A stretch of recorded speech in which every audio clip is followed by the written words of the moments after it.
राम मंदिर चढ़ावा चोरी का मामला हर दिन नए मोड़ ले रहा है। हर दिन हैरान करने वाले खुलासे हो रहे हैं। आरोपियों के पास से सोना, चांदी और रुपयों की बरामदगी भी हो रही है।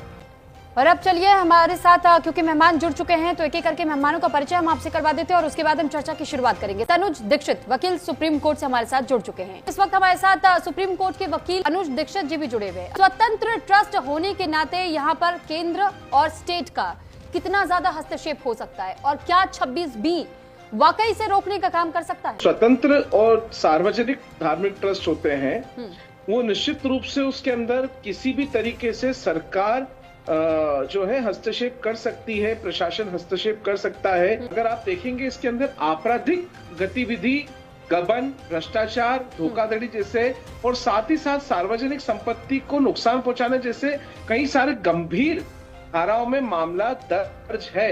ऐसे में इसमें पूरा राइट्स है सरकार का इसमें हस्तक्षेप करने का और कर सकती जी। इंडियन ट्रस्ट एक्ट 1882 का जिक्र आ जाता है, चैरिटेबल रिलीजियस ट्रस्ट एक्ट 1920 का जिक्र आ जाता है, जिसके तहत में ट्रस्टियों की ड्यूटीज क्या होती है ये कैसे पता चलेगा। पर ये सीधा सीधे संविधान के ट्रस्ट में ये कहा गया है कि भाई जब तक उनके हाथ में वो पैसे ना सौंपे गए हो, इसका कोई सबूत ना हो, तब तक वो गुनहगार हो ही नहीं सकते। देखिए वो सबूत प्राप्त करने के लिए ही SIT का गठन हुआ है और हम देख रहे हैं काफी जो है महत्वपूर्ण रूप से CBI की जांच की भी डिमांड इसमें की जा रही। लेकिन ये कोई पहला मामला नहीं है। अगर आप देखेंगे तो देश के कई प्रतिष्ठित नामचीन मंदिरों में कुछ ना कुछ गड़बड़ियों के चलते कई सारे मामले हमने पहले भी सुने जहां पर SIT या अन्य जांच एजेंसियों ने इस तरीके की जांचें करी है और सबूतों के आधार पर कार्रवाइयां भी हुई है। क्योंकि ये पैसा जो राम मंदिर अयोध्या में आता है वो लाखों करोड़ों श्रद्धालुओं की भावनाओं का पैसा है, आस्था का पैसा है और वो किसी भी रूप से उसके अंदर अगर चोरी की नीयत से अगर इस तरीके का कोई कृत्य हुआ है तो कठोर से कठोर सजा उसमें होनी चाहिए, जिससे आने वाले भविष्य में कोई और इस तरीके के कृत्य करने की जरूरत भी ना कर सके। हमारा इंडियन लीगल सिस्टम क्या कहता है?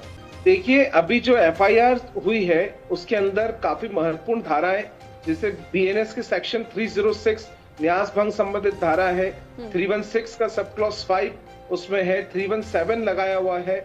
निश्चित रूप से चोरी करने की जो नियत है, ऐसे इस तरीके से जो धाराएं हैं उनकी जो सजाएं हैं उसमें आजीवन कारावास तक के प्रावधान है। सेक्शन 61 भी इस FIR के अंदर मौजूद है।